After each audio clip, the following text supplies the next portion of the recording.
Welcome to this edition of the Beef Roundtable. This month, our discussion will focus on value-added feeder calves. I'm Dr. Ron Lemonade, your Beef Extension Specialist at Purdue University in West Lafayette, Indiana. The Beef Roundtable is available as a video at both the Beef Magazine and www.beefroundtable.com websites, and as a downloadable MP3 at beefroundtable.com. And I'm Bert Rutherford, Senior Editor of Beef Magazine from Wheat Ridge, Colorado. Our first guest is Jennifer Houston. Jennifer and her husband run a stocker operation, commercial cow-calf herd, and they feed cattle in Texas and Kansas. They also own and operate a livestock auction market in Sweetwater, Tennessee, where they sell about 50,000 head of cattle every year. Jennifer has chaired numerous joint checkoff committees and has been active in the Tennessee Cattlemen's Association and the Tennessee Beef Industry Council. On the national level, she has served as on the NCBA Executive Committee and was the Federation Chairman last year. Currently, she is the NCBA Policy Division Chair. Our second guest is Jim Collins. He's a native of Alabama and was raised in the beef cattle business.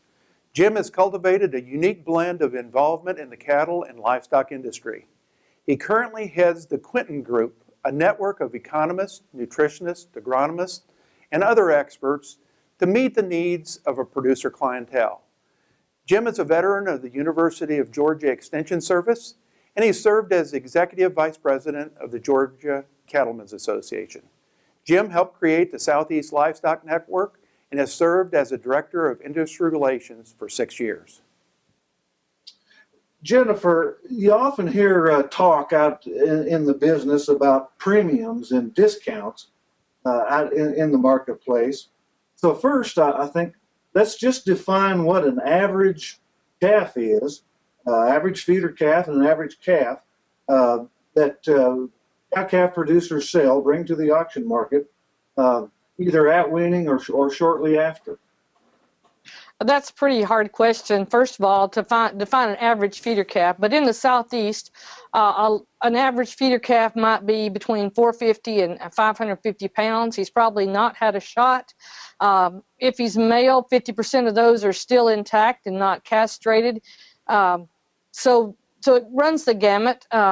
That's not the ideal feeder calf. The ideal feeder calf, we shoot for more like 600 to 700 pounds, no horns, have had some kind of respiratory vaccination program, and castrated if they're males. So we really run the gamut in the Southeast. I know it's different in other parts of the state or other parts of the nation, but our average feeder cattle can look like anything sometimes. So, it's always tough to describe average. When I go to beef meetings, you ask the audience, how many of you are an average producer? Nobody raises their hands, okay? So we're kind of talking in generalities, but if we take that calf that you just described, Jennifer, so what would constitute a discount in the marketplace then, okay, compared to that calf? The more the ideal. Well, obviously, if he's not castrated, that's a discount. He's a bull. Bred heifers, unthrifty ones, light muscled ones. In our area, we have a lot of dairy influence. That's a problem. If he's got eye problems, if he's got warts, if he looks like he's wormy or unthrifty, in the heat of the southern summer, if he's got a lot of hair, there's a lot of ways that you can generate discounts when you sell your calves. Jim, in your experience, different things you've done, what have you found relative to what kind of calf really kind of takes a hit there at the market? Well, to echo what Jennifer said, a lot of that are cattle that either have not been managed to their optimal endpoint, whether that's in terms of cattle that have been stressed nutritionally, whether that be intentionally or unintentionally, cattle that come in a state that there is opportunity from a nutrition standpoint, from an animal health standpoint, that's visible, as they come through the ring. Cattle that, that she said, when they have a lot of extra hair in the summertime, or other signs that would make the next part of the market chain, whether those are cattle going to grass or going to the feedlot, feel like those cattle have not been managed to their optimal potential. As you say, skirt horns. She's mentioned bulls that have been castrated. Likewise, cattle that look just excessively shrunk, or cattle that are excessively conditioned too. Ones that are either side of the center point. And again, this isn't an industry where, particularly here in the Southeast, we serve the next phase of the industry. And as much as producers can do to avoid being out of that main target is a big part of that. So let's follow up with that in just a minute. So what do you think the discount would be for a bull calf? It's bigger the bigger they get. Probably $5 a hundred, in the 5 to 6 range that we sort of see. If you get the little bitty calves, which we don't really recommend selling, but the 3 weights, there's probably not a discount. On up, it'd be a larger discount, in the 7, 8, larger cattle is what we see at our market. So what kind of discount would you have for horns? Horns probably. Just sort of depends on who's doing it. Some of our buyers won't even take horns. I'm not sure what price I'd put on that. Probably 5 to 7 would be my guess. Jim, you may have something to add to that. I'd say that's reasonable. And two, the dynamic we're coming out of, where we had a period of time there where all cattle, regardless of quality, were really high. We probably had maybe a disincentive out there. The last few years when cattle were so high. That a lot of guys who were doing many of these management things may not have been as vigilant. But I think it also depends on which market you're going in. Are you trying to sell those as an individual? You're trying to sell them as a group. But for sure in that range, she's talking about $5. I'd say that'd be a minimum. And then also on the horns, particularly if they're wanting to buy those cattle and go straight on the grass or straight into some other scenario where they wish they were already healed and ready to go, then you may have a larger discount than that. So what's the value for preconditioning? I mean, we talk about that a lot in the industry, all right? And, depending on the market, probably, that you're working with, it seems like, there are some situations where preconditioned calves are actually a premium, okay? And then there are other situations where preconditioning is not a premium. Can you talk about that at all? Go ahead, Jim. I was going to say, it goes back to a statement each of us have mentioned. It depends on where that producer's and how they're marketing their cattle. I think it's as much about knowing the time of the year, the marketing channel they're using, and then that's going to have a great impact on how much value they capture in preconditioning. Jennifer alluded to the little bitty 3-weight calves. A lot of those are not sold as often in the large groups as in the 5 and the 6 weight, more uniform lots. But I think in this market, there's value at all weights for management done at the farm. And again, that period of preconditioning. I also would say the more value, the longer those cattle are preconditioned, the more value the cow-calf operator captures.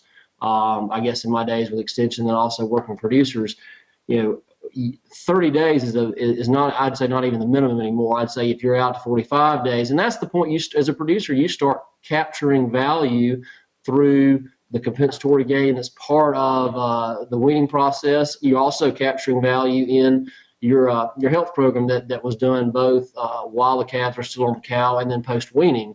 So the proverbial, it depends. It can be from negligible dollars if you're not marketing those cattle into an environment where preconditioning is recognized. But I'd argue preconditioning always pays because of the shrink that you capture. Jennifer, I'll allude to one of UT, Dr. Rawls' studies he did 10 years ago, and then Dr. Rankins at Auburn kind of replicated it. Just looking at the dollars producers capture in managing and capturing shrink through preconditioning, through timing of when they deliver cattle to the market, all of those are very manageable dollars and recognizable dollars. How many dollars that is, we could debate that all day. I'll see what number Jennifer throws out, and then I'll chime in. Yeah, I'm going to tell you what I tell my producers. I don't throw out a number because I do exactly what Jim says. We tell our guys that they really get their premium at home. Now, whatever they get at the market is just gravy. And Dr. Rawls' studies 10 years ago invariably showed that there was a premium for doing that. It depends on the market. However, though, if you precondition yours and you've done everything you can do and you bring them to a regular sale at my place, for example, on a Wednesday, and they're the only 5 preconditioned calves there and they match nothing, you may not get any premium at the market. You're still going to get it at home, but you may not get it on the market price. So it does pay to, if you're going to do that, and I think it's great to do it, find your niche, find your marketing alliance, find a feeder calf sale, and we can talk more about those later, but find a way to capture all the value that you've earned. And I think that's an excellent point. And the bottom line is that the buyer sitting in the stand, okay, wants to put together a semi-load at the end of the day of preconditioned calves, not 5 preconditioned calves on a 75-pound or a 75 head group, because you're not going to sort them on the other end based on that preconditioning. So, and we see that with some of our producers, okay, working through livestock markets. We've been talking about wean calves, but there's a lot of short and long yearling cattle, coming out of backgrounding operations, stocker operations. What adds value to those calves? Anything different than the wean calf that's maybe been preconditioned? Yeah, inherently, they're going to be usually a healthy group of calves or yearlings, whatever, that they know how to eat. They're usually uniform because that stocker guy has put them together. Uniformity of size, sometimes uniformity of color. There will be some uniformity of color, typically. And they sell them at our place in tractor trailer load lots, because that's the cattle that we sell a lot of times on video. And we can sell, our stocker guys can sell a tractor trailer load lot. So if nothing else, that buyer on the other end's got a healthier calf, a calf that's ready to go for him, and he's getting a tractor trailer load lot at one time. So that's the value that they get as being a stocker, because you're going to assume by that time that most of these other discounts have been taken care of.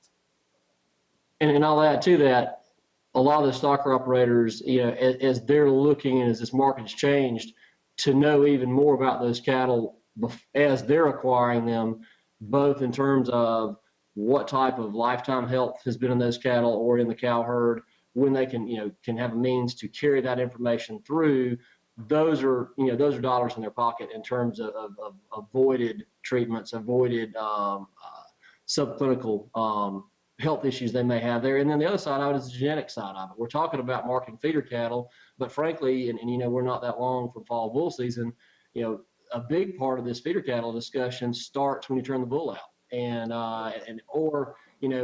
we deal with a lot of producers of a lot of different sizes, having a marketing plan that involves the bulls you're using, and then laying on top of that how that matches your environment, how that matches the marketing channel that you're looking to use, and then capturing as much out of that as you can in your stage of the game, but having the best products you can to sell to the next step in the channel. So what I'm hearing both of you say is that there's a reputation here, okay? When you're a seller, how important is that reputation, whether it be in the livestock auction market or in a co-op or an alliance, okay, that you're maybe marketing, a semi-load lot. So talk to me about the relationships that buyers and sellers have based on this reputation of genetics and preconditioning and doing things right. Some of our producers kind of talk about, well, I don't get a premium, okay? And Jennifer, you've addressed, probably the premium really takes place at home before you ever put it on the market. And I would agree with that. And then you got the premium that's kind of the gravy after that. But some of our producers are selling cattle that basically have no name. Okay, there's no reputation, there's no data behind them, and buyers are probably going to react to that. So do you see that happening in the marketplace? Yeah, absolutely. And there's a lot of ways to develop a reputation. We're in a part of the country to where we have small producers, not unlike a lot of the other parts of the countries, but we don't have our cow-calf guys selling tractor trailer load lots and selling, big groups of 50 or 100 or 200. So you can develop your reputation individually, which is what a lot of our stocker guys have done by doing the right thing.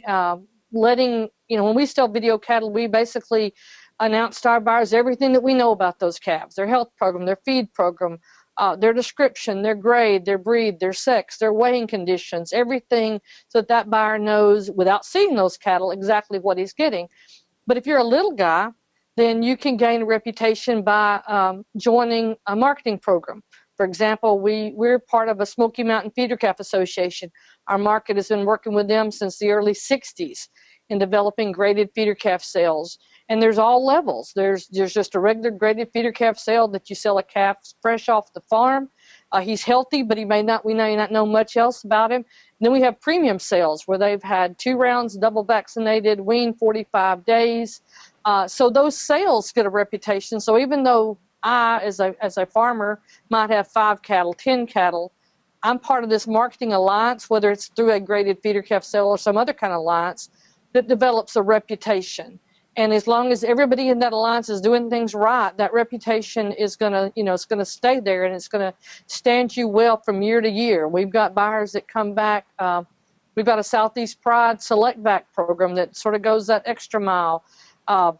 Same thing as a premium, except it's all Zoetis products and they're EID'd. And we've been doing that for 10 to 15 years. We've got some buyers, that's the only sale. Maybe they only buy one man's cattle, except they will participate in that sale. So reputation is huge when you're selling feeder cattle. And don't think that just because you're a little guy that you can't be part of something that can develop a reputation, because there's ways out there. If you're not where you have feeder calf sales or alliances, get with your neighbor and work together to develop a genetic program, because Jim was right. Marketing begins the moment you select a cow and a bull. And then beyond that, then you think of how am I going to sell them? All those things before you ever wean that calf have been decided to a certain extent. Jennifer, feeder cattle prices fluctuate throughout the year depending on a number of different factors. What does seasonality play? What role does seasonality play in the marketplace, and how does that affect your marketing decisions? Well, one thing, a lot of people make marketing decisions for a lot of different reasons. Not always optimally is time to sell the calves. What we find in our area of the country, some of our better producers will try to calve in the November time frame, and they'll really push and get them a bump in our graded August, September feeder calf sale. That's when that select back sale is. That's when we have a couple of premium sales. So there's usually a little bit of a bump about that time in our area. And they're weaning a 600 to 700 pound calf straight off the cow, which is what our better producers are able to do. So that's the seasonality that our better producers are looking for. But there's a lot of reasons you market your cattle, and some of them are financial, have nothing to do with optimal time.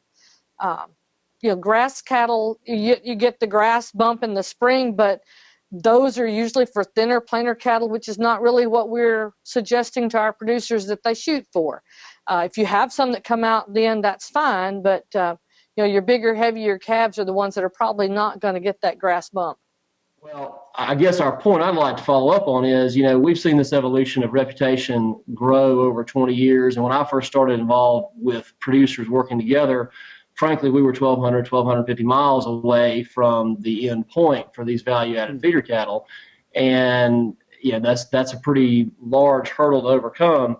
Building a reputation both as a group and then also having your cattle do what you say they'll do, and then working with marketing agents or marketing partners who are about standing behind those cattle, is a big part of it. I mean, we're also seeing an evolution in the last few years or so of some programs that are certifying these cattle based on all these different traits. And I think, we're going to see more of those type programs, all the way from some of the programs Jennifer's done there to, some of your programs that are USDA audited on all these different traits. That being said, I'm encouraged by that move because it gives producers, regardless of size, regardless of geography, an opportunity to try to tap into the highest value for those cattle.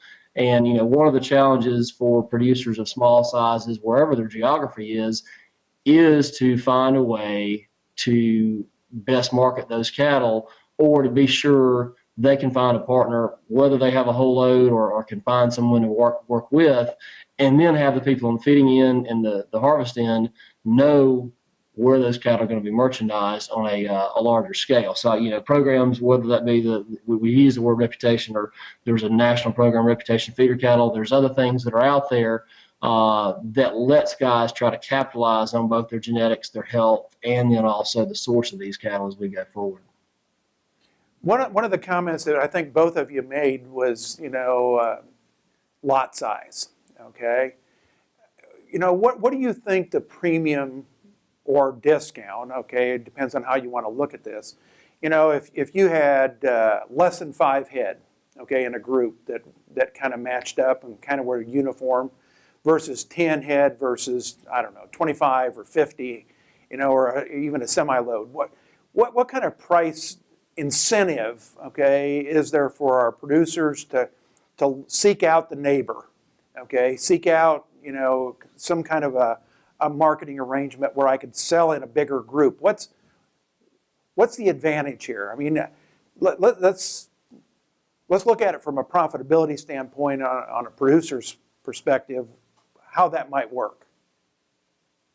Any feels for that? Yeah, there's been studies. Tennessee Department of Agriculture have done studies. 2 or more, 5 or more.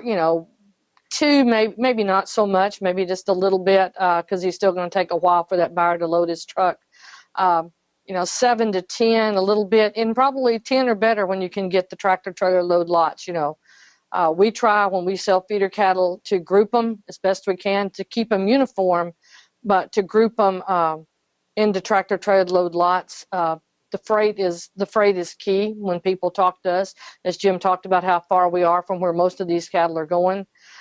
So I'd say a tractor trailer load, $10 a hundred to me and that's probably a minimum, is certainly incentive for me to try to work with my neighbors or find an alliance or some kind of venue that allows me with my 1, 2, 3, 4, 5, 10 calves to get that tractor trailer load or large group price. Absolutely.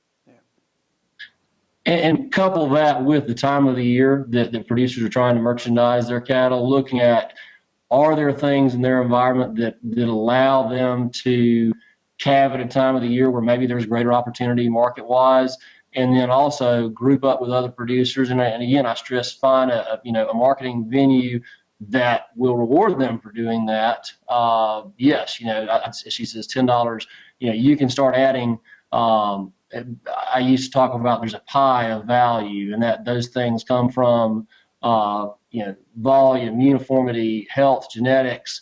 Depending upon how much of that pie of value you capture, is how many of those things that you have in place overlaid with seasonality and the overlaying market. And as I mentioned earlier, while we had such high cattle for a little while, maybe some producers that were new to that process and maybe didn't stay as committed to it. I think we're going to see in the near term producers who have been committed to these things long term, have been committed to a process and are following through that process, have got some real opportunity for reward, and that's where again that starts back with volume and then uniformity in that volume. So you could almost say that when prices are high, the premiums aren't as great, and maybe the incentive to do some of this stuff. But it's when you've got a falling market or a low market, these practices that we've just been talking about really have significantly more value. Is that a fair statement? Certainly. I'd say so. Yeah. We want to help our guys in a lower market capture everything we can. Like Jim said, a lot of them we're a little satisfied with a high market, and why should I, do this extra either time or expense? And frankly, a lot of our guys, it's a struggle for them to do that. They don't have the facilities or they don't have the help to do that. But in today's market, they're looking for ways to capture every bit of value that they can. And so, eliminating the discounts, one by one, just a checklist. The more you eliminate, the better off that you're going to be. Well, that kind of brings me to the, go ahead, Jim. I was going to say one evolution we've seen is producers working together with others to get those cattle preconditioned, whereas they may not have made that effort in the past. And frankly, I think there's opportunity there, going forward, both for producers to work together or possibly even producers who want to expand their operation, to custom precondition those, and kind of by default, you start creating some of that volume as well. So let's try to put a ribbon around all of this. So what would you say your recommendations would be for a producer who's trying to sell a group of feeder calves? Let's put a ribbon around that. My ribbon would probably be to know your market. Know your buyers, know where you're going, whether it's at a market, whether it's in an alliance, whether it's to your neighbor who's a stocker. Know what your buyer wants and what they're looking for, and try to produce the animals that fit that. And the second thing is, even though prices may have been disincentivized over the last couple of years, the reputation we talked about, doing the right thing. And sometimes you have to take one for the team and do the right thing so that in a falling market, that guy comes back to my calves. That guy comes back to me, because even though prices were high and I was pleased with what, I did the right thing. So that's the two things I say: know your market and do the right thing. I'll echo that a little bit and say also know your costs and know your resources. To truly market what you have, you're marketing the whole process, whether you got 30 head or 300. And that kind of goes back to knowing the ideal time of the window of the year to merchandise. And then also look at the resources you have available, whether they're on your place or on your neighbors, or then you can go get the most out of what you've invested in genetics and health and in your day-to-day management as you market these cattle. Jim, as an former extension educator, would you recommend producers minimize or work on eliminating the discounts or chasing the premiums? That's one of those, it depends. Are you in a high market or a low market? Because at the end of the day, the two are tied directly together. You certainly need to be eliminating the dead weight and the things that you can do to eliminate those cattle that would be out cattle or be discounted, and then to achieve those premiums, sometimes that's a longer process. And again, that's where I say it goes back to starting your marketing program when you're purchasing your bulls, selecting your replacement females, and how you manage them going forward. So I'm going to say both. One is easier to do or one's faster than the other, but to make money long term, you need to do them both. Yeah. Jennifer, any last comments? Just thanks for being here. Our saying, and I don't think we can reiterate enough, that marketing begins at home, and it begins when you first make your first decisions, and to look at the big picture and all these things. Sometimes it's like, why can I do all that? Just start one at a time. And try to produce the best quality product you have with the resources that Jim says that you have on your place, because the whole point is to maximize your return, to make you money. And, we in the marketing business want to help you, and extension people do, and there's a lot of resources out there. Just don't hesitate to use them. Well, that about wraps us up for this edition of the Beef Roundtable. We really want to thank Jennifer and Jim. I think we had an exceptional discussion this go around. Lots and lots of good information that will help cattle producers out there as they start looking forward to the fall run and weaning their calves. Jim and Jennifer, thank you very much for being our guests. Please join us again next month for another edition of the Beef Roundtable.